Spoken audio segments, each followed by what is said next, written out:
దేవుని పరిశుద్ధ నామమున మహిమ కలుగుగాక. యేసుక్రీస్తు వారి ప్రశస్తమైన నామములో మీ అందరికీ ప్రభు పేరిట వందనాలు తెలియజేస్తున్నాను. హల్లెలూయా, హల్లెలూయా. 2వ అధ్యాయం ముగింపులోనికి మనం వచ్చాం. దేవునికి స్తోత్రం కలుగుగాక. నిన్నటిగానే ఈ 4 అధ్యాయాలు పూర్తి చేయగలను అనే కొంత ఆశ కలిగిన నాకు. ఆమేన్, హల్లెలూయా. నిన్నటిదాన్ని ఎక్కడో ఒక డౌట్, పూర్తి చేయగలమా, చేయలేమా, చేయకపోతే ఏంటి అనే రకరకాల ఆలోచనలు నాకు తట్టడం జరిగింది.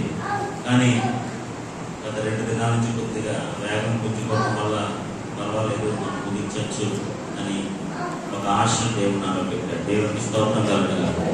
హల్లెలూయా. 2వ అధ్యాయం ముగింపులోనికి మనం వచ్చాం. 2వ అధ్యాయం యొక్క ప్రాముఖ్యమైన సంగతి ఏంటో తెలుసా అండి? అనేక వ్యతిరేకమైన బోధలు, పద్ధతులు, సిద్ధాంతాలు, నిషేధాలు, నియమాలు, ఆచారాలు, సాంప్రదాయాలు, అమావాస్యలు, విశ్రాంతి దినాలు, ఇలా రకరకాల విషయాలు కొలస్సీ సంఘంలోని ఆధ్యాత్మికతను పాడు చేస్తున్నాయి. వారు క్రీస్తులో స్థాపించుకున్న సంపూర్ణతను అసంపూర్ణం చేయాలని, క్రీస్తులో వారు కలిగి ఉన్న ఆ సత్యాన్ని లేదా ట్రూత్ ని ఎలాగైనా సరే వారు పాడు చేయాలని ఈ విధమైన విషయాలు, లేకపోతే ఈ విధమైన కార్యక్రమాలు ఎన్నో కొలస్సీ సంఘంలో ఏర్పాటు చేయడం జరిగింది. దేవునికి స్తోత్రం కలుగుగాక. ఈ మత సాంప్రదాయాన్ని వాళ్ళకు రుద్దడం ఎందుకు? ఈ విధమైన అమావాస్య పండుగల విషయంలో వారి మీద రుద్దడం ఎందుకు? ఈ విషయాలన్నీ కూడా వారికి బోధించడం ఎందుకు? ఇవన్నీ ఎందుకంటే సత్యములో, సర్వసత్యములో, సంపూర్ణతలో సాగిపోతున్న ఒక ఆధ్యాత్మిక క్రైస్తవ సంఘాన్ని తొనకలుగా చేయాలని, పాడు చేయాలని, చేర్చాలని, వారి సత్యములోకి వెళ్ళకుండా అసత్యములోకి నడిపించాలని, వారి ఆధ్యాత్మిక సామర్థ్యాన్ని, మార్గాన్ని పాడు చేయాలని అనేక మంది అబద్ధ బోధకులు అబద్ధమైన విషయాలు పట్టుకుని, సాంప్రదాయాలు పట్టుకుని, అమావాస్యలు పట్టుకుని, ధర్మశాస్త్ర సంబంధమైన విషయాలు వారికి బోధిస్తూ క్రీస్తు యొక్క సంపూర్ణతను తక్కువ చేసి, క్రీస్తు యొక్క గొప్పతనాన్ని తక్కువ చేసి, క్రీస్తు ఏమీ చేయలేదు అని కేవలం ఒక సామాన్యమైన వ్యక్తి మాత్రమే అని క్రీస్తును తక్కువ చేస్తూ, వారి నమ్మిన సిద్ధాంతాన్ని గొప్పగా చెబుతూ, వారి క్రీస్తు పట్ల ఎలాంటి ఉన్నతమైన భావాలను, అనుభవాన్ని కలిగి ఉన్నారో ఆ భావాలు, అనుభవాలన్నీ తప్పు, అవి సరైనవి కాదు, ఇవే సరైనవి అని చెప్పి మరొకసారి వారికి ఇంజెక్ట్ చేసి అవన్నీ విషయాలు మరొకసారి వారిని ప్రేరేపించి పాటు చేయడానికి ప్రయత్నం చేస్తున్న బోల్డ్ అనే విషయాలు ఇక్కడ మనం చూసి ఉన్నాం. దేవునికి స్తోత్రం కలుగుగాక. చివరిగా మనం ముగింపులోకి వచ్చినట్లయితే 20 రోజు 20, 22, 21, 22 ఓకే, ఫైనల్ ఆ వచ్చిన చదివేది. మీరు క్రీస్తుతో కూడా లోకం యొక్క ఈ మూల పాఠాలు ఎక్కడట? ఈ మూల పాఠాలు ఎక్కడి? అమ్మా ఇక్కడ ఉన్నారా? నేను చెప్పి మాట్లాడలే. ఈ మూల పాఠాలు ఎక్కడి? ఎక్కడండి? లోకము యొక్క మూల పాఠాలు, వాక్య సంబంధమైన మూల పాఠాలు కాదు. అదొకదా? ఈ విషయాలన్నీ కూడా, ఈ మూల పాఠాలన్నీ కూడా, లేకపోతే ఆచార్య పద్ధతి, ఇవన్నీ కూడా ఎక్కడంటే లోకము యొక్క మూల పాఠాలు. బైబిల్లోని విషయాలు కాదు, దైవానుసారమైనవి కాదు, వాక్యానుసారమైనవి కాదు, ప్రభు నేర్పించినవి కాదు, పౌలు గారు నేర్పించినవి కాదు, లేకపోతే ఎపఫ్రావాలకు నేర్పించినవి కాదు. ఇవన్నీ ఎక్కడంటే మీరు క్రీస్తుతో కూడా మూల పాఠ విషయమై వృద్ధి పొందిన వారైతే, ఆమె హల్లెలూయా. ఇప్పుడు యేసు ప్రభు వారితో మనము కూడా ఆ మూల పాఠాల విషయంలో, ఆ ధర్మశాస్త్రాల విషయంలో మనం చచ్చిన వారము. ఆమేన్, హల్లెలూయా. ఇప్పుడు యేసు ప్రభు గారు చనిపోయారు అదండి, చనిపోయారు. యేసు ప్రభుతో పాటు మనం కూడా ఏమయ్యాం? చనిపోయాం. ధర్మశాస్త్రం విషయంలో చనిపోయాం. ఓకే, మళ్ళీ పునరుద్ధానం వల్ల బాప్తిసం పొందుకోవడం మనం తిరిగి లేచి జీవించుతున్నాం. ఓకే, ఆమె హల్లెలూయా. ఇప్పుడు పౌలు గారు ఏమంటారంటే, ఎప్పుడైతే క్రీస్తు చనిపోయాడో, ఎప్పుడైతే మనం కూడా క్రీస్తుతో పాటు చనిపోయామో, అదే విధంగా ఆ మూల పాఠాలు, ఆ ధర్మశాస్త్ర విధానాలు, ఆచారాలు, విశ్రాంతి దినాలు, ఇవన్నీ కూడా చచ్చిపోయాయి. ఆమేన్, హల్లెలూయా. మీకు అర్థమవుతుంది కదండి? యేసు ప్రభుతో పాటు మనతో పాటు ఆ చేయబడ్డాయి. ఆ మూల పాఠాలకు జీవం లేదు. ఇప్పుడు అక్కడున్న ఆ రోజులో ఉన్న కొంతమంది భక్తులు లేదా కొంతమంది వ్యక్తులు వాళ్ళు ఏం చేస్తున్నారంటే ఈ పద్ధతులు, ఈ మూల పాఠాలన్నీ కూడా మనకు మంచిదే, ఈ మూల పాఠాలన్నీ మనకి మంచిదే, మనకి ఏదో విధంగా ఎంతో కొంత మన ఆధ్యాత్మిక జీవితానికి ఉపయోగపడతాయి, మన ఆధ్యాత్మిక జీవితాన్ని ప్రోత్సహిస్తాయి. కాబట్టి ఈ మూల పాఠాలు, ఈ విషయాలన్నింటినీ కూడా మనం పాడు చేయడానికి లేదు, లేదా దూరం చేసుకోవడానికి లేదు.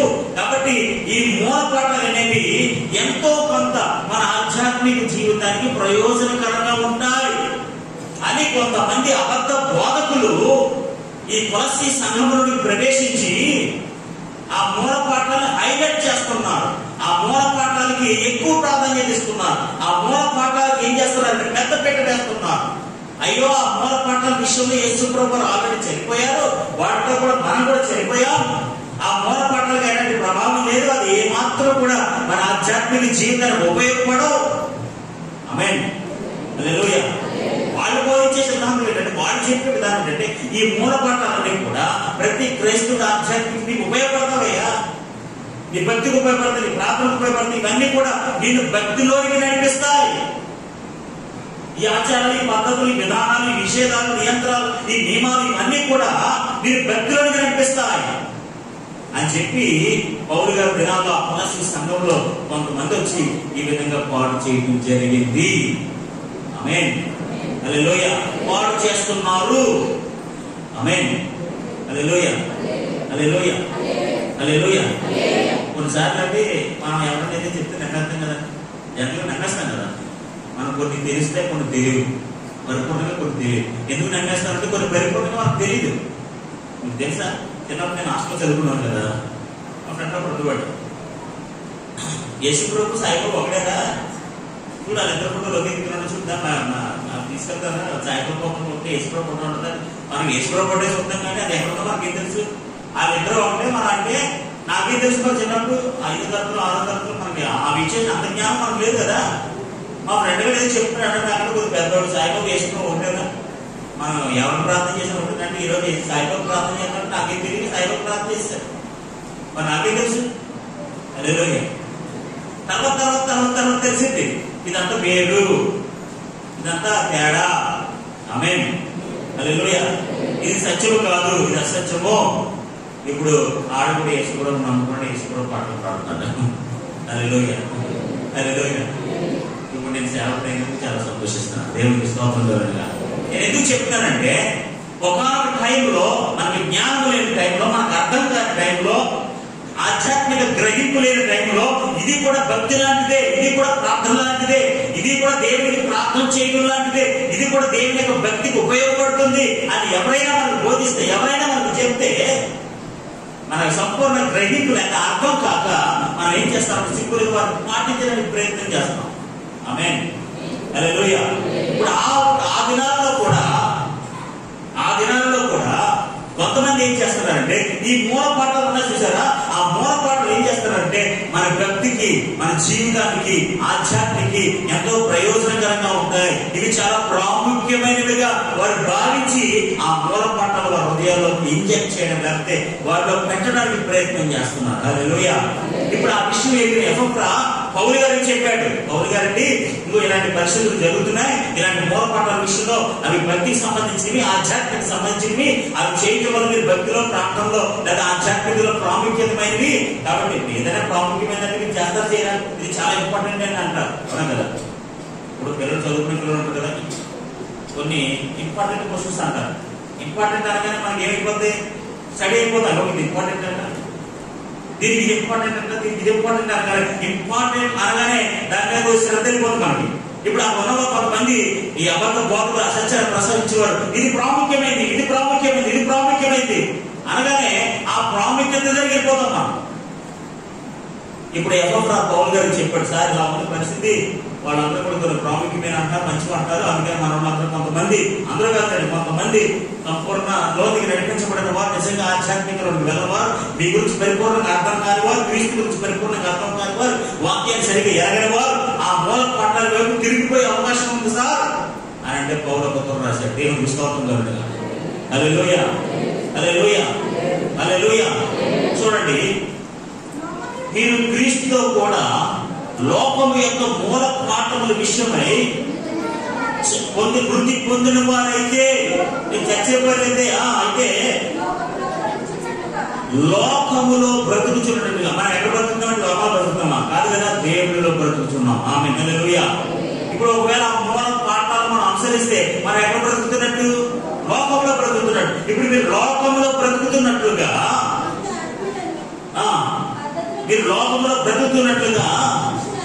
మనుషుల ఆజ్ఞల పద్ధతులను అనుసరించి, ఈ పద్ధతులు ఎవరివి? అంటే ఈ ఆజ్ఞలు ఈ పద్ధతులు ఎవరివి? ఈ ఆజ్ఞలు పద్ధతులు ఎవరివి? మనుషులి, దేవుని కాదు. వాక్యానుసారమైనవి కాదు. ఆమేన్. పౌలు గారు బోధించిన అంతగానే కాదు. ఆమేన్. హల్లెలూయా. పౌలు గారు బోధించిన అంతగానే కాదు. ఇవి వాక్యానుసారమైనవి కాదు, బైబిల్ సంబంధించినవి కాదు, దేవుడికి సంబంధించినవి కాదు. ఇవి మనుషుల యొక్క ఆజ్ఞలను పద్ధతులను అనుసరించి ఏంటంటే ఆ పొరపాట్లు చేత పట్టుకోవద్దు అంటే ముట్టుకోవద్దు, చేత పట్టుకోవద్దు, రుచి చూడవద్దు, ముట్టవద్దు అని విధులకు మీరు లోపడనేలా. చేత పట్టుకోవద్దు, అపవిత్రమైన వస్తువులు మీరు చేత పట్టుకోవద్దు. ఇప్పుడు ఒక వస్తువుని పడేసుకున్నాడు అనుకుంటారు, అనుకుందాం. ఒక కింద ఒక వస్తువుని పడి దేవుడు భక్తుడే ఒక వస్తువుని పడేసుకున్నాడు. ఆ వస్తువుని పట్టుకుని ఎంత అపవిత్రమో తెలుసా? ఎందుకు ముట్టుకున్న వస్తువుని? అదేంటిది? ఒక రకమైన మూలపాఠం అన్నమాట. ఏంటండి? ఒక రకమైన మూలపాఠం. సో ఈ రకమైన మూలపాఠం ఏంటి తెలుసా? ఎందుకు మీరు పుట్టుకున్నారు? ఆమేన్. హల్లెలూయా, హల్లెలూయా, హల్లెలూయా. చేత పట్టుకొనవద్దు, రుచి చూడవద్దు, అని విధులకు మీరు లోబడనేలా. ఆమేన్. హల్లెలూయా. చూడండి, మొదటి తిమోతి రాసిన పత్రిక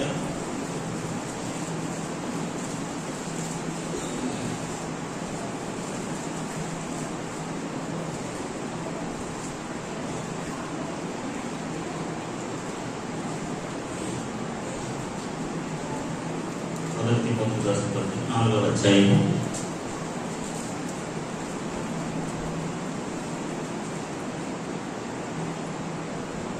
4-5 వచనాలు. దేవుడు సృజించిన 4వ అధ్యాయం మొదటి తిమోతి రాసిన పత్రిక 191 పేజీ 4వ అధ్యాయం 4-5 వచనాలు. దేవుడు సృజించిన ప్రతి వస్తువు కూడా మంచిది. ఆమేన్. హల్లెలూయా. దేవుడు సృజించిన ప్రతి వస్తువు ఎలాంటిదట? మంచిది. ముట్టుకోవద్దు, రుచి చూడవద్దు, చేత పట్టుకోవద్దు. శవాన్ని ముట్టుకోకూడదండి. అలా ముట్టేసుకుంటారంటే శవాన్ని అంటాడు దిగ్మాలుడు. అదో మూలపడి మనకి శవాన్ని ముట్టుకుంటే ఏంటి తెలుసా? ఏమైపోతుంది తెలుసా? మనం చాలా మంది అలాంటి లోపడుకుంటారు, అలాంటి ఆలోచిస్తూ ఉంటారు అనమాట. రుచి చూడవద్దు. సోమవారం తీసి తినకూడదంటారు, శుక్రవారం కూడా తినకూడదంట. రుచి చూడకూడదు, అదో మూలపడడం, దిగ్మాల మూలపడడం. అది భక్తికి చాలా ఉపయోగపడుతుంది. చాలా ప్రాముఖ్యం ఏంటంటే అది సోమవారం తీసి తినపడడం అంటే చూసారా? ఈ ఎలాంటి మూలపడడం, ఎన్ని వ్యక్తులు మూలపడదు ఇవన్నీ. దేవుడు చేసిన ప్రతి వస్తువు మంచిదే. ఆమేన్. హల్లెలూయా. నీకు ఎప్పుడు తినాలన్నప్పుడు తినే, ఏది పట్టుకుని పడేసుకో, ఏ శ్రద్ధ. హల్లెలూయా, హల్లెలూయా. కొంతమంది ఆచారాలు ఉంటాయి కదా, మూలపడ్డారు, సేవలు ముట్టుకోకూడదు, అసలు వాడే ముట్టుకోకూడదండి. బయలు అది ఇది ఇది ఉన్నాయి కదా, మనం మూలపడ్డం కదా. మైలు అంటారు, అది అంటారు, అమ్మవారి అంటారు, తినకూడదు, తినకూడదు అంటారు, అది చేయకూడదు. ఇవన్నీ నాకు తెలియదు, అంత ఎక్స్పీరియన్స్ లేదు, దాన్ని స్టడీ చేయలేదు. ఆ సబ్జెక్ట్ స్టడీ చేస్తే బాగున్నాను. ఇవన్నీ కదా, అది ముట్టుకోవద్దు, ఇది చేయొద్దు, అది తినొద్దు, ఇది తినొద్దు, అది చేత పట్టుకోవద్దు, ఇది చేత పట్టుకోవద్దు, శవాలు ముట్టుకోవద్దు, లేకపోతే ఇంకేదో చేయొద్దు, ఇంకేదో అది రోజు చూడొద్దు, ఆ రోజు ఇది తినకూడదు, ఈ రోజు అది తినకూడదు. హల్లెలూయా, హల్లెలూయా, హల్లెలూయా. ఆ రోజు అది తినకూడదు. మరి ఎందుకో పౌలు తిమోతికి చెప్తున్నాడు, దేవుడు సృజించిన ప్రతి వస్తువు మంచిది. కృతజ్ఞతాస్తుతులు చెల్లించి పుచ్చుకొనుడి ఎడల దేవునికి కృతజ్ఞతాస్తుతులు చేసి ఏది తీసుకున్నా ఏది పుచ్చుకున్నా చెప్తున్నా, ఏది నిషేధమైనది కాదు. ఆమేన్. ఆల్రెడీ శుక్రవారం ఏదైనా తినేది, ఏదైనా చేయొచ్చు. దేవునికి కృతజ్ఞతాస్తుతులు చెల్లించి. ఆమేన్. హల్లెలూయా.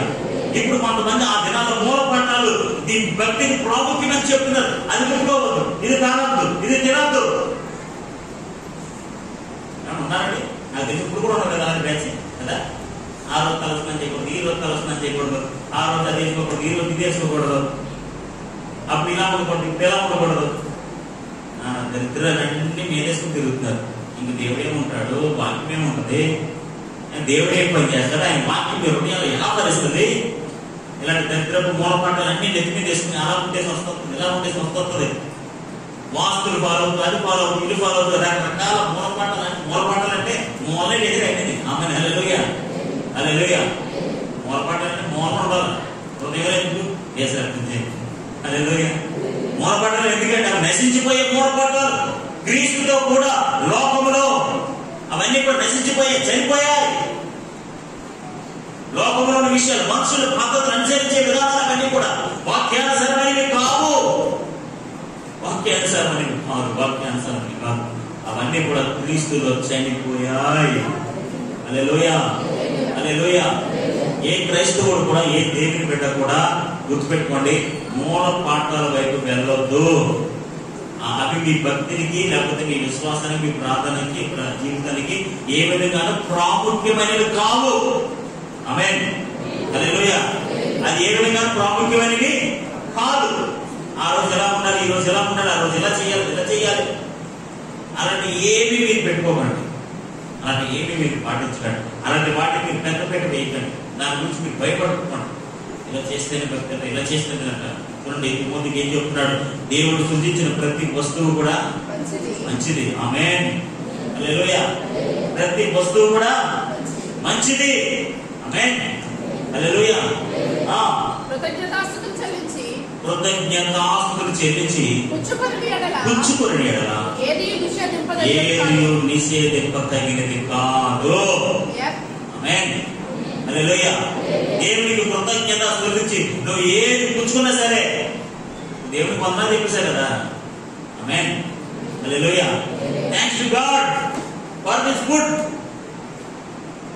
ప్రతి దానికోసం దేవుడికి కృతజ్ఞతాస్తుతులు చెల్లించి పుచ్చుకొని ఎడల ఏది నిషేధమైనది కాదు. 5వ వచనం, అది దేవుని వాక్యము వలన ఏదైనా సరే, వస్తువు అయినా సరే, ఆహారమైనా సరే, పుట్టుకోవద్దన్న, చేత పట్టుకోవద్దన్న, తినొద్దని చెప్పిన మూలపాఠాలు చెప్పిన చూసారా, అవన్నీ కూడా ఏదైనా అది దేవుని వాక్యము వలన ప్రార్థన వలన పవిత్రపరచబడుచున్నది. హల్లెలూయా. హల్లెలూయా. మీరు ఏది వస్తువు ముట్టుకున్నా లేదా అది చిన్న ఏది చేసినా సరే అది ఎలా అంటే ప్రార్థన వలన. మీరు దేవుని కృతజ్ఞత చెల్లిస్తున్నారు కదా, ప్రార్థన వల్ల, వాక్యం వల్ల అది ఏమైపోతుందా? ఆమేన్. హల్లెలూయా. అది పవిత్రపరచబడుతున్నది. కాబట్టి ఈ రోజున అలాంటి మూల పాఠముల వైపు మనం వెళ్ళకూడదు. హల్లెలూయా. పౌలు గారు ఏం చెప్తారంటే, మరొకసారి మళ్ళీ చెప్తాను వినండి. ఆ దినాల్లో ఈ మూల పాఠం విషయంలో ఆ కొలస్సీ సంఘంలో ప్రవేశించిన కొంతమంది అబద్ధ బోధకులు వాళ్ళు ఏం చేస్తున్నారంటే, ఈ మూల పాఠాలు మనకు మంచిదే, మన ఆధ్యాత్మిక జీవితానికి ప్రాముఖ్యమైనవి, నిశ్చయంగా మనం ముట్టుకోకూడదు, ఆ శవాన్ని మనం ముట్టుకోకూడదు, అది మైలుతో కూడిన విషయము, లేదా ఆ దాంట్లో కూడిన విషయం, తర్వాత మనం అక్కడికి వెళ్ళకూడదు, ఇక్కడికి వెళ్ళకూడదు, ఇలా చేయకూడదు, అలా చేయకూడదు, అందులో ఎవరైనా చనిపోతే అందులో మనం వెళ్ళకూడదు, ఆ నెల దాకా దిక్మల్సిందంతా అయితే మనకి ఎందుకంటే మూలపట్టాలంటే నీకు తెలియకూడతాను.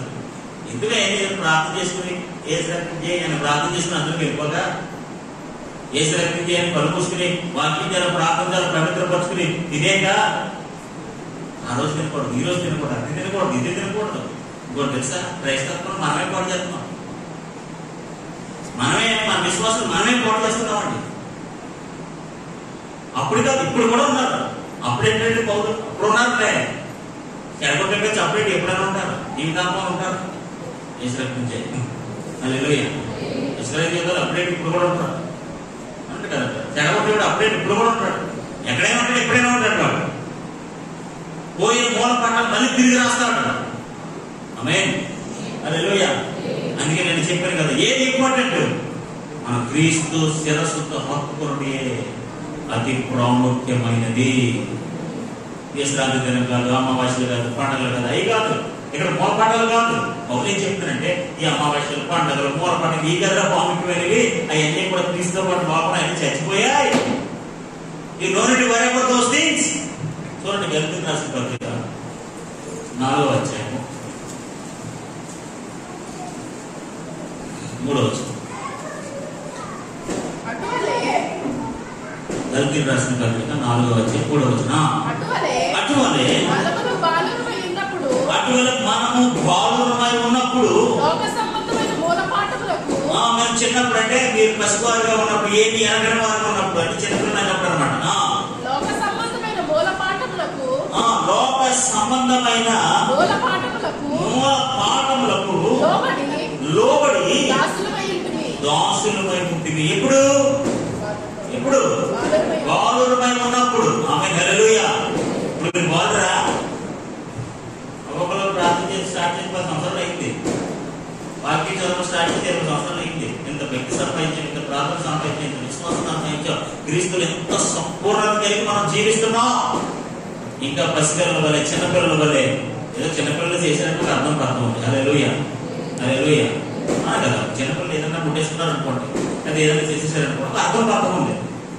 ఇన్ని సంవత్సరాలుగా మనం ప్రార్థనలు జీవిస్తూ, విశ్వాసం జీవిస్తూ, వాక్యం జీవిస్తూ, ఇన్ని ఆధ్యాత్మిక కార్యక్రమాలు చేస్తూ, అనేకులు బోధిస్తూ, అనేకులు చెప్తూ, చిన్నపిల్లలాగా ఇంకా పసిపిల్లల వల్లే ఆ మూల పంటలు దోసలే ఉండకూడదు. ఆమేన్, హల్లెలూయా. అందుకని మనం కొలస్సీయులకు రాసిన పత్రికలోనే 8వ వచనంలో ఏం చదివామండి? 2వ అధ్యాయం 8వ వచనం మనం ఏం చదివాం? ఆయనను అనుసరింపక మనుషుల పారంపర్యములు, అంటే సాంప్రదాయాలు, లోక సంబంధమైన అనగా లోక సంబంధమైన మూల పాఠములను అనుసరించి. ఈ మూల పాఠాలు ఎక్కడి? ఈ వాక్యానుసారం ఏమండి? 2 సార్లు కూడా స్పష్టంగా ఏం చెప్పాడు? అంతేనా? 2వ అధ్యాయం 8వ వచనం అదే కదండి. అనగా ఈ లోక సంబంధమైన మూల పాఠములను అనుసరించి. ఎక్కడ సంబంధం ఏంటి? లోక అంటే వాక్య సంబంధమైన కాదు, పర సంబంధమైన కాదు, దేవుని సంబంధమైన కాదు, అవి లోక సంబంధమైన మూల పాఠాలు. Don't go with them. వాటితో మీరు వెళ్ళకండి, వాటికి మీరు లోబడకండి. ఆమేన్. దేవుడు సృష్టించిన ప్రతి వస్తువు మంచిదే. దేవునికి కృతజ్ఞతాస్తుతులు ఏదైనా సరే నిషేధించబడింది కావు. ప్రార్థనలు, వాక్యములు సమస్తమును పవిత్రపరచబడ్డాయి. హల్లెలూయా, హల్లెలూయా, హల్లెలూయా. మేము రాకూడదండి, పైలండి, మేము మాట్లాడకూడదండి, మౌనం రమ్మండి. ఇలాంటి దిక్మాల ఆలోచనలు ఏ క్రైస్తవుడు ఫాలో అవ్వకూడదు. చేసిన జై. హల్లెలూయా, హల్లెలూయా. అక్క ఈ అర్థం అవ్వను కదండి, నేను తిన్నాం రోజు తిన్నాం, కానీ నాకు సంగతి అయిపోతాం, జబ్బులు అనుకుంటాం. హల్లెలూయా, అంతే కదా. మరి ఆ రోజు తెలుసు, ఈ రోజు కదా రూల్స్ కదా, ఇంకా రూల్స్ తెలుసుకోండి. ఏమండి, నాకు రూల్స్ తెలుసుకొని ఇవన్నీ కూడా లోక సంబంధమైన మూల పాఠములు. హల్లెలూయా, హల్లెలూయా. నువ్వు చేస్తే చేయి, ఇంకొకటి చెడగొట్టడం అత్యంత దారుణమైన పద్ధతి అన్నమాట. ఇలా కుదరడు. నీకు తెలుసా, చాలా ప్రాముఖ్యమైనది, దానికి లోబడాలా అని చెప్పేసి ఇంకొకటి చెడగొడుతుంటారు మనోడు. చేసి తప్పించేయి. హల్లెలూయా, హల్లెలూయా, హల్లెలూయా. దేవుని బిడ్డారా, ఒకటే మనం గుర్తుపెట్టుకోవాలి, అవి ఏవి కూడా మన విశ్వాస జీవితానికి ఉపయోగపడవు. ఆమేన్, హల్లెలూయా. చూడండి, 8వ వచనంలో ఆయన అనుసరింపక మనుషుల పారంపర్యములను, అనగా ఈ లోక సంబంధమైన మూల పాఠములను అనుసరించి మిమ్మల్ని చెరపట్టుకుని పోవాడు ఎవడైనా ఉండునేమో అని, మిమ్మల్ని మోసం చేసేవాడు ఎవడైనా ఉంటాడేమో, మిమ్మల్ని చెడగొట్టేవాడు, చెరిపేవాడు, పాడు చేసేవాడు, మీ భక్తిని, మీ విశ్వాసాన్ని, మీ ప్రార్థన చెడగొట్టేవాడు ఎవడైనా ఉంటాడేమో మీలో. వాడి విషయంలో మీరు జాగ్రత్తగా ఉండండి. ఆమేన్. ఎవరితో అనుకోవద్దు, తినవద్దు, చేయదని చెప్తే వాటితో మీరు జాగ్రత్తగా ఉన్నాడు. అది ఏం చేస్తాడు? మీ విశ్వాసాన్ని, మన విశ్వాసాన్ని, మన ప్రార్థన జీవితాన్ని వాడు చేస్తాడు. హల్లెలూయా, హల్లెలూయా. కొలస్సీయులకు మీరు క్రీస్తుతో కూడా లోకం యొక్క మూలపాఠాల విషయమే మృతి పొందిన వారైతే లోకంలో బ్రతుకుచున్నట్టుగా మనుషుల ఆజ్ఞలను పద్ధతులను అనుసరించి చేత పట్టుకోవద్దు, రుచి చూడవద్దు, ముట్టవద్దు అని విధులకు ఆజ్ఞలకు మీరు లోబడినారా? అవన్నీ వాడుకొనుట చేత నశించుకోవును. ఆమేన్, హల్లెలూయా. అవన్నీ ఏమైపోతాయి? వాడుకొనుట చేత ఏమైపోతాయి? అన్ని నశించిపోతాయి. ఆ విధులు ఆజ్ఞలు మనుషులు ఎట్టి కదా, మనుషులు ఎట్టిన ఆజ్ఞలు, మనుషులు సిద్ధాంతాలు ఇవన్నీ కూడా ఏమైపోతాయి? ఒక రోజున నశించిపోతాయి. ఆమేన్, హల్లెలూయా. ఇప్పుడు ఈ మూల పాటలన్నీ కూడా దినాన్ని నశించిపోతాయి. ఆమేన్.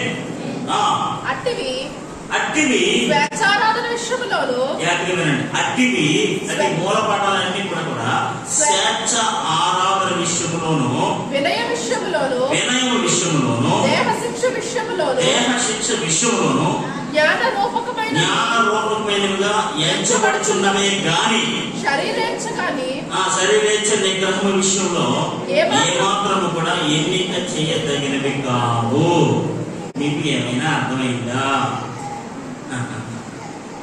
నాకు చాలాసేపు అర్థం కాలేదు.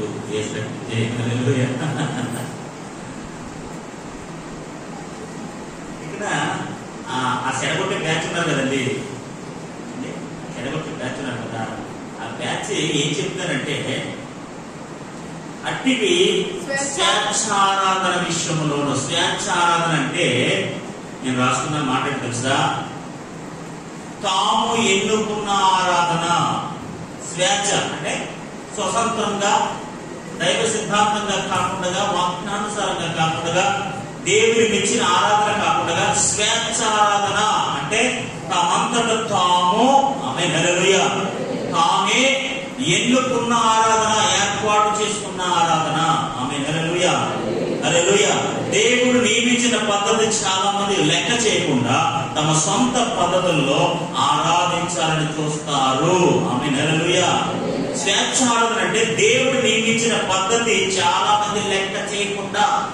అంటే ఈ స్వేచ్ఛారాధన చేసేవాళ్ళు ఎలాంటి వారు అంటే దేవుడు నియమించిన పద్ధతి ప్రకారంగా కాకుండా, ఆ పద్ధతిని లెక్క చేయకుండా, ఆ పద్ధతిని పక్కన పడేసి, వాక్యానుసారమైన ఆరాధన పక్కన పడేసి స్వేచ్ఛారాధన అంటే వారికి అనుకూలంగా, వారికి నచ్చినట్లుగా, వారికి అనుకూలంగా మార్చుకునే ఆరాధన. ఆమేన్, హల్లెలూయా. ఇప్పుడు వాళ్ళు ఎలాంటి వారట? ఆ స్వేచ్ఛ ఆరాధన విషయంలో ఇప్పుడు ఉన్నాడు ఒక వ్యక్తి ఉన్నాడండి, వాడు ఒక స్వేచ్ఛ ఆరాధన విషయంలో ఉన్నాడు. వాడు ఏమనుకుంటాడు తెలుసా? ఇదే చాలా జ్ఞానమైనది. ఆమేన్. చూడండి, ఆ చివరి విషయంలో అదే ఉంటుంది. అట్టివి స్వేచ్ఛారాధన విషయంలోను, వినయ విషయంలోను, దేహ శిక్ష విషయంలోను జ్ఞాన రూపకమైనవి. అంటే దాని అర్థం ఏంటంటే జ్ఞానముతో కూడినవి. స్వేచ్ఛారాధన అనేది చాలా జ్ఞాన సంబంధమైనది, అది జ్ఞానాన్ని ఇచ్చేది. ఆమేన్, హల్లెలూయా, హల్లెలూయా. నిజంగా జ్ఞానాన్ని ఇచ్చేది కాదు. ఆమేన్, హల్లెలూయా. వాడు సొంత ఈ రోజునండి చాలా మంది వారు సొంతంగా ఉన్న జ్ఞానాన్ని బట్టి, చేసే పనులను బట్టి వారు చాలా మంది మనుషులు జ్ఞానవంతులు అనుకుంటారు. హల్లెలూయా, హల్లెలూయా. ఆ దినాల్లో ఉన్న కొంతమంది భక్తులంటే వాళ్ళు ఏం చేశారంటే ఈ తప్పుతో నడిపించి వాళ్ళు ఏం చేశారంటే స్వేచ్ఛారాధన తీసుకొచ్చారు. ఆ స్వేచ్ఛారాధన కూడా ఎలా తీసుకొచ్చారంటే వాళ్ళ సొంత జ్ఞానమైనట్టుగా తీసుకొచ్చారు. అందులో దైవికమైన జ్ఞానం ఉందా, వాక్యానుసారమైన జ్ఞానం ఉందా, లేదా దేవుడు మెచ్చుకునే ఆరాధన ఉందా, ఏమీ చూడలేదు. అది స్వేచ్ఛారాధన.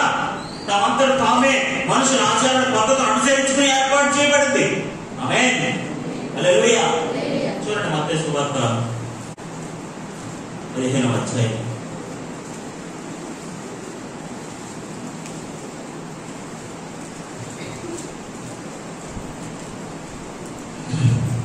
మత్తయి సువార్త 15వ అధ్యాయం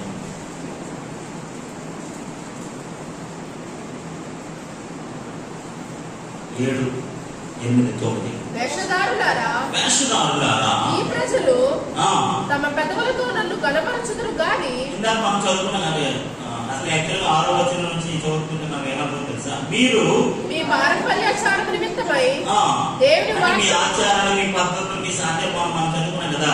యేసు ప్రభువు వారు చేతులు కడుక్కోవట్లేదు, అవన్నీ మనం తింటారు కదా. యేసు ప్రభువారు మీ ఓళ్ళు చేతులు కొట్టలేకపోతే మీరు ఆజ్ఞలు పాటిస్తున్నారా? మీరేం ఆజ్ఞలు పాటించట్లేదు కదా. ఈ ఆచార్య కన్నా ఆజ్ఞలే గొప్ప కదా, ఆజ్ఞలు మీరు పాటించలేదు కదా, వాక్యాన్ని నిరంతరం చేస్తున్నారు కదా అని ఆలోచన. మీరు మీ పారంపర్యం నిమిత్తంగా దేవుని వాక్యం నిరంతరం చేస్తున్నారు కదా. మీరు ఎవరో తెలుసా?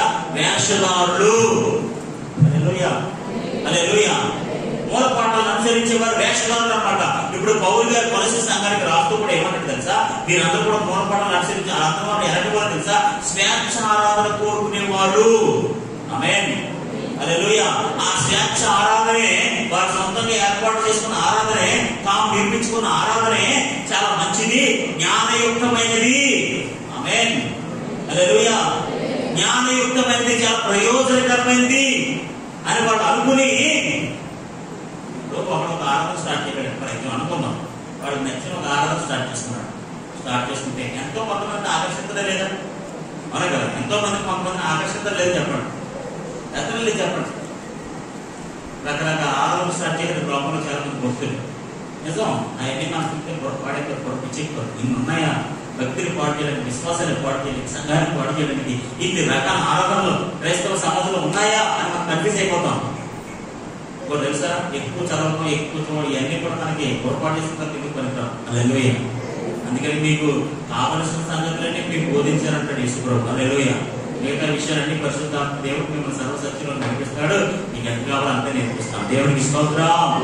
చూడండి, ఇక్కడ వేషధారులారా ఈ ప్రజలు తమ పెదవులతో నన్ను గణపరచుదురు, తమ గణపరచుదురు గాని వారి హృదయము నాకు దూరముగా ఉన్నది. ఆమేన్, హల్లెలూయా. తమ పెదవులతో అంటే స్వేచ్ఛ ఆరాధన చేసేవారు అందరూ కూడా ఎలాంటి వారు తెలుసా? తమ పెదవులతో ఆరాధించేవాళ్ళు. ఆమేన్. తమ సొంతంగా వాళ్ళు ఏర్పాటు చేసుకున్న మనుషుల సిద్ధాంతాల ప్రకారంగా ఏర్పాటు చేసుకుంది కాబట్టి అది పెదవుల నుంచి వస్తుంది, కానీ వారి హృదయం నుంచి ఏమాత్రం కూడా రాదు. ఎందుకంటే హృదయం ఎవరు లేరు? దేవుడు లేడు, దేవుని వాక్యము లేదు. ఆమేన్, హల్లెలూయా. ఇప్పుడు వాళ్ళు ఎవరంటే తెలుసా? వేషధారులు.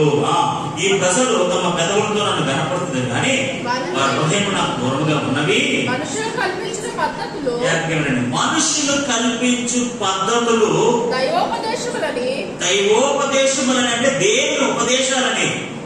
మనుషులు కల్పించిన పద్ధతులు. ఈ స్వేచ్ఛ ఆరాధన అనేది ఎవరు కల్పించారు? మనుషులు కల్పించుకున్న ఆరాధన, దేవుడు ఆరాధన కాదు. ఆ దినాల్లో అంటే అర్థమవుతుందా? నేను చెప్పే నా మాట నీకు అర్థమవుతుందా? స్తోత్రం చెప్పండి, బాగా చెప్పండి. రెండు చేతులు పైకి చెప్పండి. కల్పనతో అర్థమవుతుంది. మరి ఎలాగంటే నాకేం అర్థమవుతుంది. పౌలు గారు కొలస్సీ పత్రిక రాసిన దినాలలో కొంతమంది మనుషుల పద్ధతులను అనుసరించి అదే దైవోపదేశం అని చెప్పి ప్రజలు పాడు చేస్తున్నారు. అదే జ్ఞానయుక్త రూపమైందని చెప్తున్నారు. ఇప్పుడు ఇప్పుడు వాళ్ళకు స్టార్ట్ చేసి అది దైవోపదేశం అని, అది జ్ఞానయుక్తం అని చెప్తే కొంతమంది పడిపోతారు కదా. అలాంటి పనులు చేస్తున్నట్టు వాళ్ళందరూ కూడా అవన్నీ మూలపాఠంలోకి వస్తాయన్నమాట.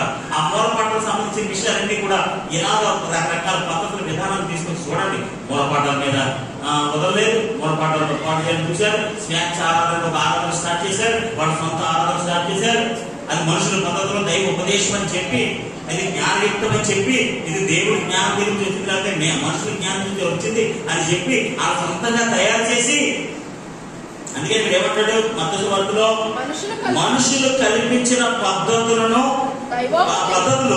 దైవోపదేశం అని బోధించువారు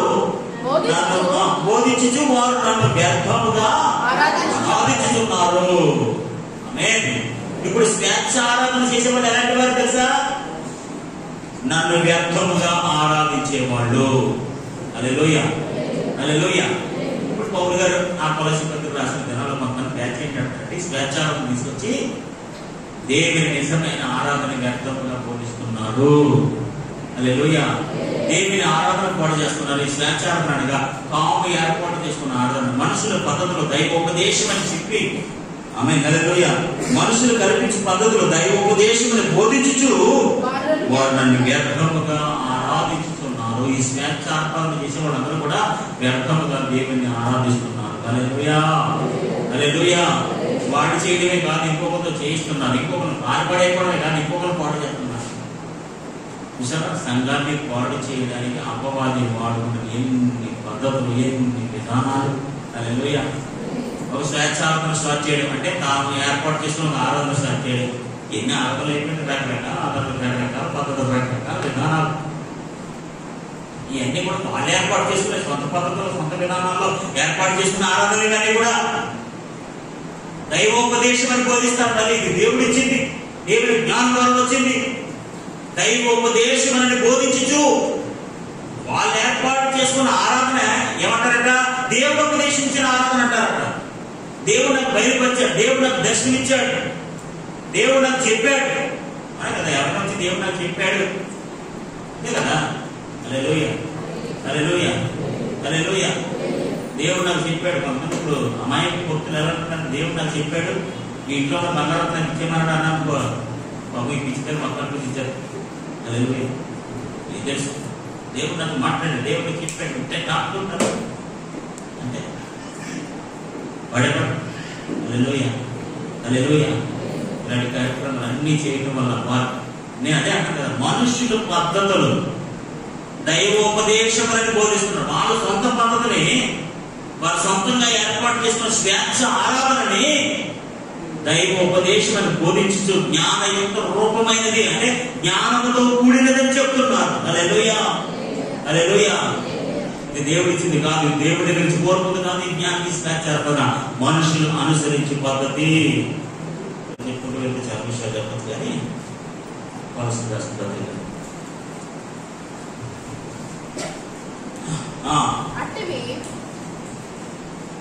అవి స్వేచ్ఛార్థన విషయంలోను, వినయ విషయంలో అతి వినయం అన్నమాట. ఇంకా మామూలు వినయం కాదు, మామూలు యాక్చువల్ వినయంలో అలాంటి వినయం కాదు. పాపం ఎంత అనుకుంటాడు, పాపం సర్వనాశనం చేసేస్తాడు. అలాంటి ఎలాంటి కాదు. పాపం అమాయకుడు ఈ స్వేచ్ఛార్థన ఎలాంటి అతి వినయ విషయంలో ఏదో దైవికమైన వినయం అన్నట్లుగా, ఇదేదో దైవికంగా దేవుడు తెప్పించి పరసంబంధమైన వినయం అన్నట్టుగా ఉంటారన్నమాట. అది ఒరిజినల్ వినయం కాదు, అది ఒరిజినల్ ఆరాధన కాదు. ఇట్స్ నాట్ అది ఒరిజినల్, డూప్లికేట్. మనుషులు ఆ పద్ధతిలో ఉన్న వినయం, అది దైవ సంబంధమైన వినయం కాదు. ఆమేన్, హల్లెలూయా, హల్లెలూయా. వినయ విషయంలోనూ, దేహ శిక్ష విషయంలోనూ, ఆమేన్, హల్లెలూయా, హల్లెలూయా. దేహ శిక్ష అన్నదాన్ని ఒకసారి మనం ఆలోచించాలి. దేహ శిక్ష అంటే వారి దేహాన్ని శిక్షించుకుంటారు. ఓకే, ఏమండి అమ్మా, అందరికి అర్థమవుతుందా? అక్కడ ఏమన్నా దేహ శిక్ష అంటే మీకు సులువుగా అర్థమవుతుంది. నేను చెప్తాను, వినండి. ఏంటో తెలుసా? దేహ శిక్ష అనగా ఒక వ్యక్తి తన శరీరాన్ని కఠినపరుచుకునేవాడు. మన సులువుగా చెప్పాలంటే పూర్వంలో మనుషులు దూరంగా వెళ్ళిపోయి తపస్సు చేసేవాడు. తెలుసా? దాన్ని ఏమంటారు తెలుసా? కఠిన తపస్సు అని అంటారు. తెలుసా మీకు? అంటే లోకానికి, పరిస్థితులకి అన్నింటికి దూరంగా వెళ్ళిపోయి కఠిన తపస్సు. తపస్సు అంటే మీకు బాగా అర్థమవుతుంది. అంటే వారి శరీరాన్ని వారు లోపరుచుకుని, వారి శరీరాన్ని వారు నియంత్రించుకొని ఒక కఠినమైన తపస్సులోనికి వెళ్ళిపోయి, ఒక ఆధ్యాత్మికతలోనికి మేము వెళ్ళిపోయాం. ఈ ఆధ్యాత్మికత వల్ల మేము ఏదైనా సాధించగలం, మా భ్రష్ట స్వభావాన్ని కూడా మేము జయించగలం, పాపాన్ని జయించగలం, లోకాన్ని జయించగలం అని కఠినమైన తపస్సులో వెళ్ళిపోతారు. ఇప్పుడు వాళ్ళు ఏం నేర్పిస్తున్నారంట ప్రజలు? మీరు కూడా దేహ శిక్ష విషయంలోకి వచ్చేయండి, అంటే కఠినమైన తపస్సు చేయండి. మీరు కఠినమైన తపస్సు చేస్తే మీ శరీరం మీ కంట్రోల్లోకి వచ్చేస్తుంది. మీ శరీరం మీ కంట్రోల్లోకి వచ్చేస్తే మీరు ఏ విధమైన లోక సంబంధమైన విషయాలు, భ్రష్ట సంబంధమైన విషయాల్లో పాపాలు చేయరు. పాపాలు యేసుప్రభు పోతాయని చెప్తున్నారు కదా పౌలు గారు. పాపాలు, ఈ భ్రష్ట స్వభావము ఇవన్నీ కూడా యేసుప్రభు ద్వారా పావు. దేహ శిక్ష వల్ల, కఠిన తపస్సు వల్ల మాత్రమే మీ లోపాలు, మీ పాపాలు, మీ భ్రష్ట స్వభావాలు అన్ని పోతాయి. యేసుప్రభు ఏం కాదు అని చెప్తున్నారు అనమాట. హల్లెలూయా, హల్లెలూయా. ఇప్పుడు స్వేచ్ఛార్థన ఎవరో అలా ఏర్పాటు చేసుకుంది. ఆ స్వేచ్ఛార్థన వల్ల ఏం చేయాలనుకున్నారు? మనుషులు పద్ధతులు చేసి వీళ్ళు పాటు చేయాలనుకుంటున్నారు. అది వినయ విషయంలో పాటు చేయాలనుకుంటున్నారు. మూడోది దేహ శిక్ష. ఆమేన్, హల్లెలూయా. అంటే సులువైన భాషలో దాని అర్థం తెలుసా? కఠిన తపస్సు. ఆమేన్. నేను ఒక చిన్న ఎక్స్ప్లెనేషన్ ఇక్కడ రాసుకున్నాను, నేను చదువుతాను, జాగ్రత్తగా వినండి. ఒకవేళ రాసుకోవాలనుకుంటే రాసుకోండి. కఠిన తపస్సు అంటే దేహ శిక్ష. తమ శరీరాన్ని కృషింప చేసుకుని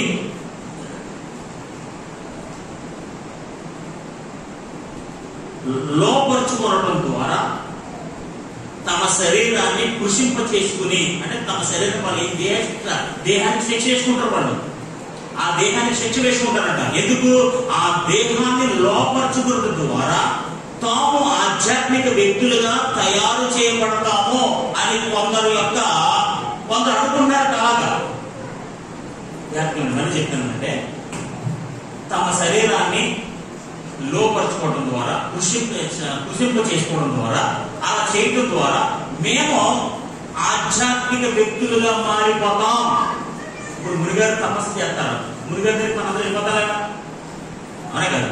ఇప్పుడు అడిగి ఆధ్యాత్మిక గురు ఆయన శరీరాన్ని లోపరుచుకున్నారు, ఆధ్యాత్మిక గురువు అయిపోయాడు.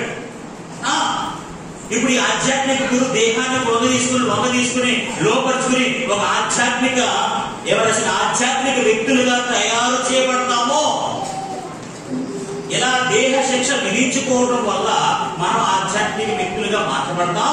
ఎప్పుడైతే మీరు ఆధ్యాత్మిక వ్యక్తులుగా మార్చబడ్డారో మీ శరీర స్వభావాన్ని మీరు జయించగలరు, ఈ పాపాన్ని మీరు జయించగలరు. వాటిని జయించడానికి యేసు ప్రభుతో పని లేదు. మీరే మీ దేహ శిక్షను వేసుకుంటే, కఠిన తపస్సు చేస్తే, మీ శరీరాన్ని మీరు లోపరుచుకుంటే మీరే ఒక ఆధ్యాత్మిక గురువు అయిపోతారు. యేసు ప్రభు గురువుతో సంబంధం లేదు. ఆమేన్. చూడండి, యేసు ప్రభుని పాడు చేయడానికి ఎన్ని సిద్ధాంతాలు చూడండి. దేవుని ఆరాధన పాడు చేయడానికి స్వేచ్ఛారాధన. దేవుడే సమస్తమును మన భ్రష్ట స్వభావాన్ని మన పాపాలను తీసేసి కూడా ఆయన ఒక్కడే బాబా, ఒక్కటే మార్గం, ఇంక నో అదర్ వే. ఏ ఒక్కడు భూమి మీద దేవుని మనిషి యొక్క పాపాలను క్షమించలేడు, భ్రష్ట స్వభావాన్ని తీసివేయలేడు. ఆమేన్. హల్లెలూయా. యేసు ప్రభువు నీ పాపాలు క్షమించబడ్డాయని చెప్పారు కదా. ఎవరైనా చెప్పగలరా? ఒక పాపాలు తీసేయడం ఎవరో అని చాలా మంది ప్రశ్నించారు. వీళ్ళేమంటారంటే, ఈ దేహ శిక్ష అనుభవం కలిగిన వాళ్ళు, అది కఠిన తపస్సు చేసేవాళ్ళు ఏమంటారంటే, వారి సిద్ధాంతం ఏంటంటే, మీరు మీ శరీరాన్ని లోపరుచుకుంటే, అమ్మా అర్థమవుతుందా? మీరు మీ శరీరాన్ని ఈ దేహ శిక్ష విషయంలో బోధించే వాళ్ళు ఏం చేస్తారంటే, మీ శరీరాన్ని మీరు కృషి చేసుకుంటే, మీ శరీరాన్ని మీరు లొంగ తీసుకుంటే మీరే ఒక ఆధ్యాత్మిక గురువు అయిపోతారు. ఆ గురువుతో ఇంకా మీకు సంబంధం లేదు. ఆమేన్. హల్లెలూయా. హల్లెలూయా. పౌలేమంటాడంటే, అలా మీరు చేయడం వల్ల మీకు ఆధ్యాత్మిక అభివృద్ధి కలిగించవు. ఆమేన్. హల్లెలూయా. హల్లెలూయా. అవి మన భ్రష్ట స్వభావాన్ని జయించడానికి సామర్థ్యాన్ని ఇవ్వలేవు. అలా చేయడం వల్ల మన భ్రష్ట స్వభావాన్ని జయించడానికి అవి ఉపయోగపడవు. అది ఆధ్యాత్మికంగా ఏమీ పనికిరావు. యేసు ప్రభు ఒక్కడే మన పాపములను, మన భ్రష్ట స్వభావాన్ని తీసివేసేవాడు.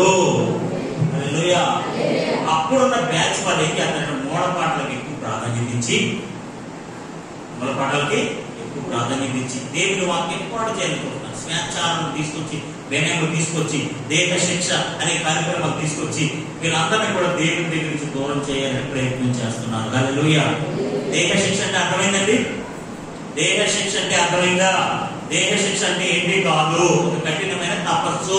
ఆ కఠినమైన తపస్సు ఏంటంటే, మీరు మీ శరీరాన్ని పొంగ తీసుకుని ఒక ఆధ్యాత్మిక గురువుగా మీరు మారిపోగలరు. ఆ పూర్వ దినాల్లో ఋషులు అంటారు కదా, వాళ్ళందరూ కూడా అలాగే చేసేవారు అనమాట. వాళ్ళు దూరంగా వెళ్ళిపోయి జపం చేసి అది చేసి ఆధ్యాత్మిక గురువులుగా మారిపోయారు. ఇప్పుడు ఆధ్యాత్మిక గురువుల దగ్గర వెళ్ళిపోతుంది కదా, అందరూ పారాడిపోతుంది కదా. ఇది అదే ఎంత చదువుకుంటాడు, ఎంత జ్ఞానం ఉంటుంది అని చెప్పాడు వాళ్ళు. అదే స్తోత్రం. పౌలు గారి దినాల్లో ఉన్న భయంకరమైన సిద్ధాంతాలు అన్ని కూడా యేసు ప్రభుని పాడు చేయడానికి, ఆయన వాక్యైన సంఘాన్ని అన్ని పాడు చేయడానికి ఇలాంటి సిద్ధాంతాలండి. ఎన్ని సిద్ధాంతాలు చూడండి. ఈ దేహ శిక్షణ అర్థమవుతుంది. ఫస్ట్ లో చదవడానికి అర్థమైన విషయం అంటే, తమ శరీరాన్ని పొంగ తీసేసుకుని కఠిన తపస్సు చేసి వాళ్ళు ఆధ్యాత్మిక గురువులుగా మారిపోతారనమాట. మీరే ఒక ఆధ్యాత్మిక గురువుగా మారిపోతారని చెప్పడం అందరికీ. ఆయన దగ్గర 3 వేలు పెట్టి ఆయన భ్రష్ట స్వభావం తీసేపెట్టి, ఆయన పాపం తీసేపెట్టి ఆయన దగ్గరికి వెళ్ళడం అవసరం లేదు. నీవే ఒక దేహ శిక్షను విధించుకుంటే, కఠిన తపస్సు చేస్తే నీవే ఒక ఆధ్యాత్మిక గురువు అయిపోతావు. నీ భ్రష్ట స్వభావం నువ్వే తీసేసుకోవచ్చు, నీ పాపాలు నువ్వే తొలగించుకోవచ్చు. యేసు ప్రభుతో పని లేదు. హల్లెలూయా. కనుక నేను చెప్పాను, నీకు అర్థమైతే దేవుని స్తోత్రం, అర్థం కాకుండా దేవుని స్తోత్రం.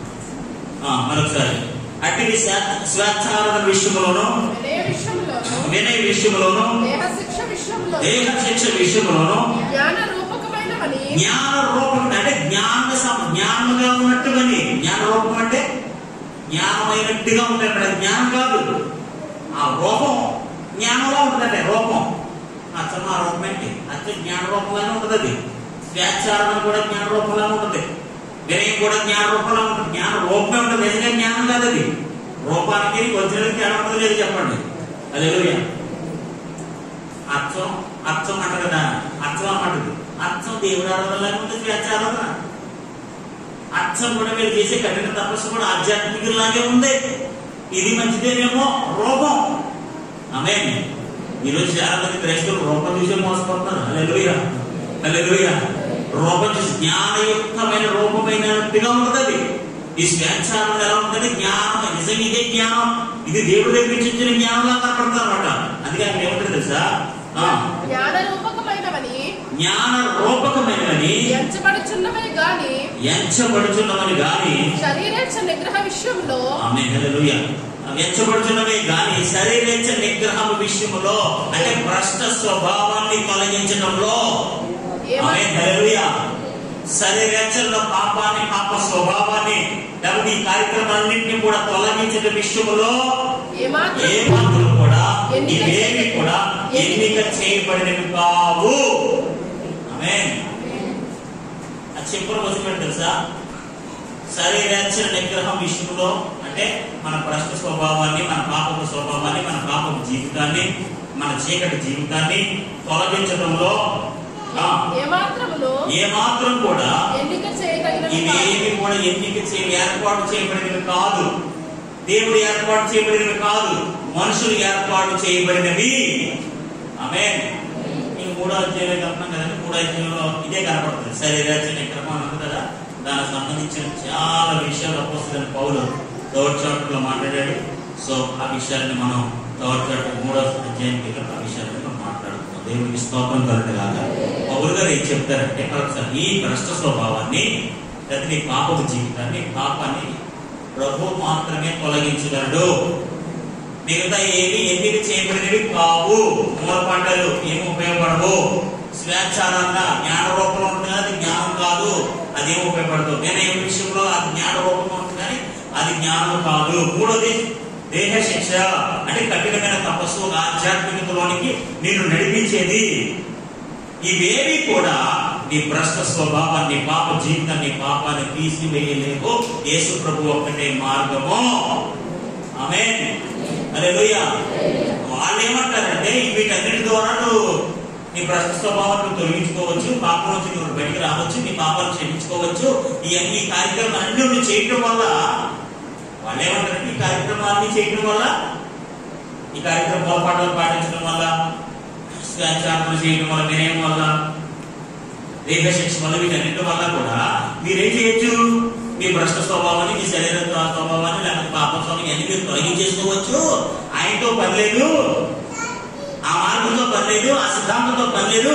ఇలా మీరు చేయటం ద్వారా మీరు ఇలా వచ్చేసి చెప్తారు. పౌలు గారు ఏం చెప్తారంటే అవేమి ఎన్నిక కాబడవు, అవేమి ఎన్నికకు రావు, ఏర్పాటు చేయబడినవి కావు. యేసు ప్రభు ఒక్కటే మార్గం అని చెప్పి కొలస్సీ సంఘాన్ని హెచ్చరిస్తూ ప్రోత్సహిస్తున్నాడు. సర్వశక్తిగల దేవుడి మాట మన హృదయాల్లో ఫలింపచేయును గాక.